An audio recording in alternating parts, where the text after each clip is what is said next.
While I was in seminary, we attended briefly the church my wife grew up in, and the church was stuck. And they realized that they were stuck, so they called a pastor who had had a very successful ministry for 19 years in another state. And they were expecting him to come and do great things when he got there. And instead, it was just a total disaster. It was a bad marriage between the pastor and the congregational leaders. They were constantly at odds with each other, and his ministry ended very abruptly when he realized that this wasn't working. Sometimes I call this the mismatched church. Sometimes I call it the bad marriage church.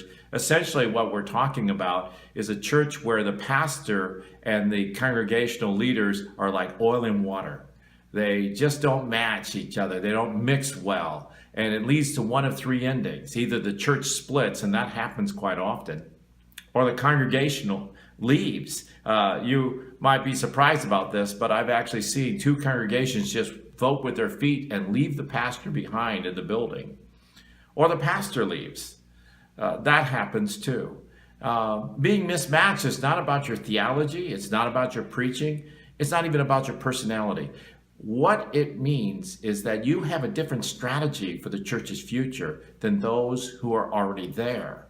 Consequently, you're unconsciously looking for a different congregational makeup. You're looking for people who are not there to join with you, and the ones that are there are inconvenient, so to speak. They're really not, but you feel that way. You feel like they're a barrier, that they're the reason why the church is stuck, when in reality, it's something more basic, that you have not adjusted to them to understand them, and you can't help them get unstuck because your basic principles are never going to match.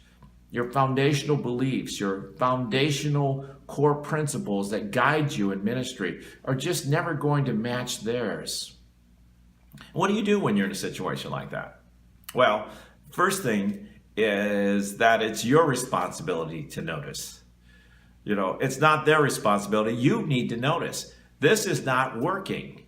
And are you speaking their language? Are you actually interested in their culture? A lot of times the mismatch comes because you're from a different culture, a church culture that is not in keeping with theirs. So you don't want to criticize or make fun of their culture. You either adjust to them, win them over, or you have to admit that you do not belong.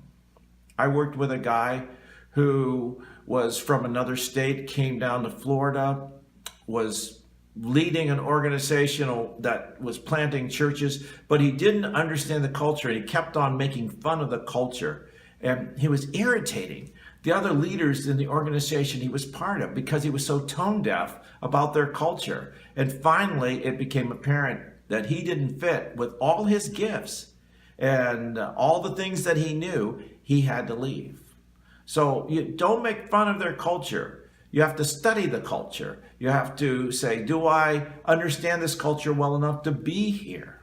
And then finally, you need to determine if you can fit. This is most important. Does God want you here? Do I fit here, or did I come here misunderstanding God's call? Because if I don't fit here, I need to admit that there is a mismatch here, and I'll probably never fit in. One of the bravest things I ever saw was a pastor who came to a large church in the Twin Cities area of Minnesota.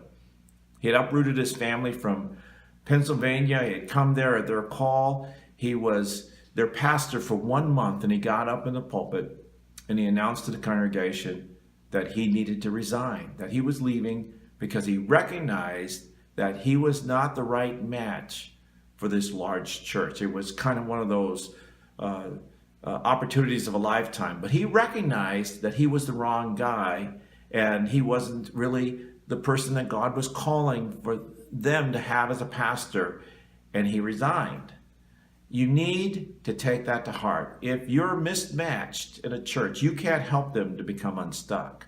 You need to be the one who's ready to go if you're mismatched, and accept that there is a place for you to serve, and there is somebody that God is preparing to be at that church to help it to be unstuck, but it isn't you.